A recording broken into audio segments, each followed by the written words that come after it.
Hi everybody, my name's Steven and this is my channel Signal Up Productions, where I make videos all about trains. Tonight we're visiting the Naptown and White River Model Railroad Club in Indianapolis, Indiana for their open house and public run session.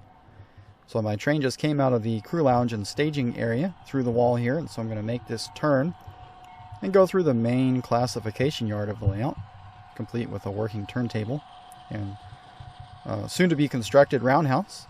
In the background we've got the industrial area up against the backdrop on the right, and that apparently was part of the original layout. The club's been around for almost 40 years. It's a non-profit organization, and the club owns the building and the property, and full club members can access the building to come run trains anytime they want.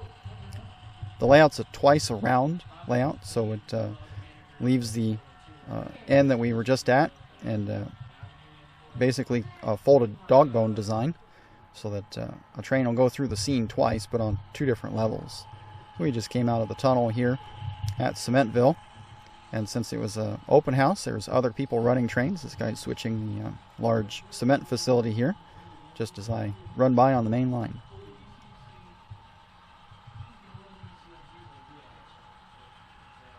Well, there's a lot of individual really great scenes. I really love this one as the train goes over the bridge. There's a water dam there holding back the lake, and got a couple of canoers down in that river. That's just beautiful. That's neat. You don't usually see hydro dams on a layout.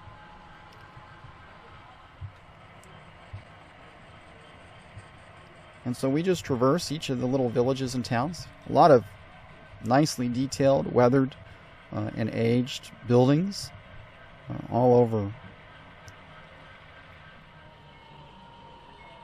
This little whistle stop station really caught my eye.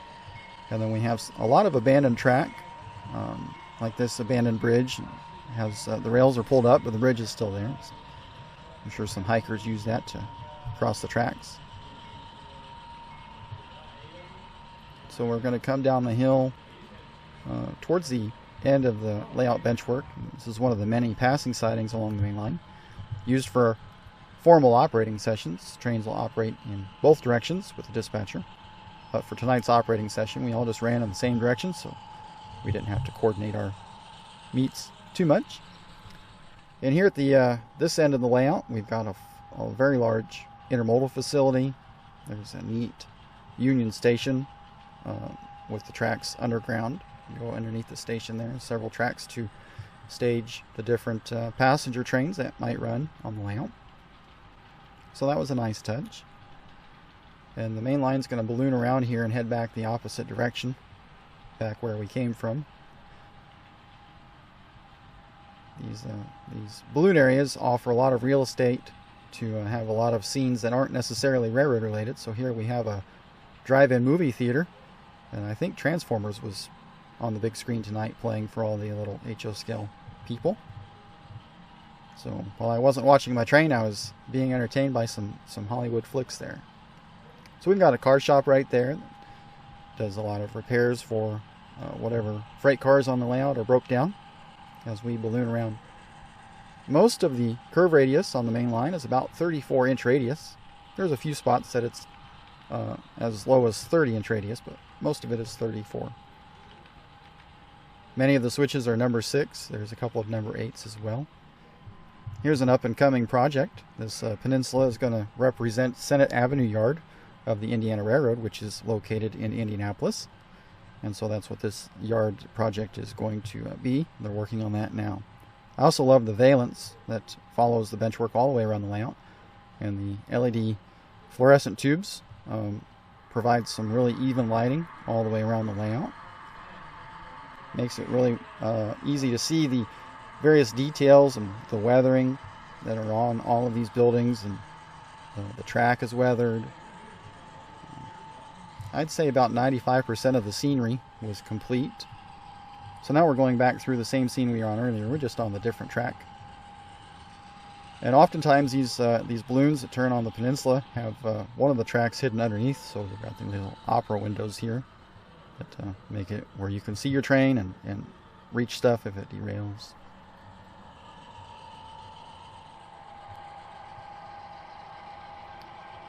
Because it's a club, there's several different styles of construction methods that take place. Each member kind of has a way of doing their own little scene, and so that's why you may see one type of scenery in use in one area and maybe a different type somewhere else. Everybody kind of gets to have some jurisdiction over what they're working on. Here's a neat little abandoned road underpass. A bunch of junk and burned out cars, probably some homeless people that live down there. Locomotive servicing area, complete with some repair parts laying around, and a turntable and a fueling area. Here's one of the many cities located along the main line, and another small classification yard used to support many of the local trains that run on operating sessions.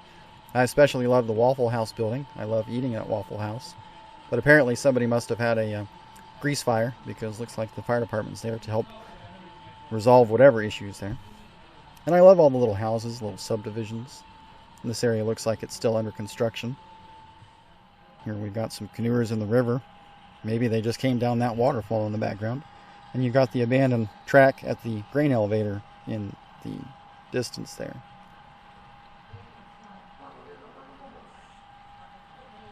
There's so much character all the way around. I mean, every little scene has a story. Here we've got some abandoned track and a rusted out signal mast from something that must have been abandoned years ago. Very convincing. Lots of industries on the layout. There's, the cement area. Well, they get rock from somewhere, and they'll get it from this quarry. There's also coal mines and power plants, and a steel area, and a scrap area, and a flour mill, and many grain elevators. So it doesn't look like those locomotives at the scrapyard have very long to live. That old steamer has seen better days, I'm sure. They'll end up in that steel area in the background, probably in just a few days. Beautiful bridges all over the layout. I especially love this ravine, and it's got a neat rope bridge that crosses over so the hikers can get from one area of the woods over to the other area. Hopefully the rope doesn't break and nobody has an accident. This is probably one of my favorite areas on the whole layout. I just love the fall scene, and this little town has so much character. It just reminds me of like any little town in central Indiana. That's what I imagine. I almost want to buy a house there and find a job.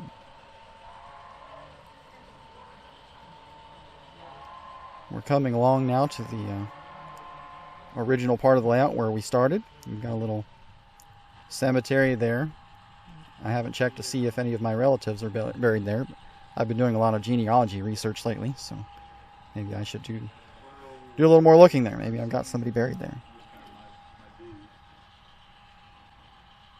Now, we've got this big downtown city scene, lots of skyscrapers. I really love the silhouette of the buildings that are painted on the backdrop. Looks like the city sprawls for dozens of miles, way off into the distance. It's beautiful. And the track goes through the wall here, and it goes right back into the staging area where we began our trip. And so that's the end of this run. I really am grateful that the Naptown and White River Club had their open house and made it available where I could bring my train and run. So it was a lot of fun. I look forward to going back. If you're new to the channel, consider subscribing. While you're at it, go ahead and click that bell icon so you're notified every time I post a new video. And we look forward to visiting the next layout. If you like this video, give it a thumbs up and share it with your friends. See you guys next time.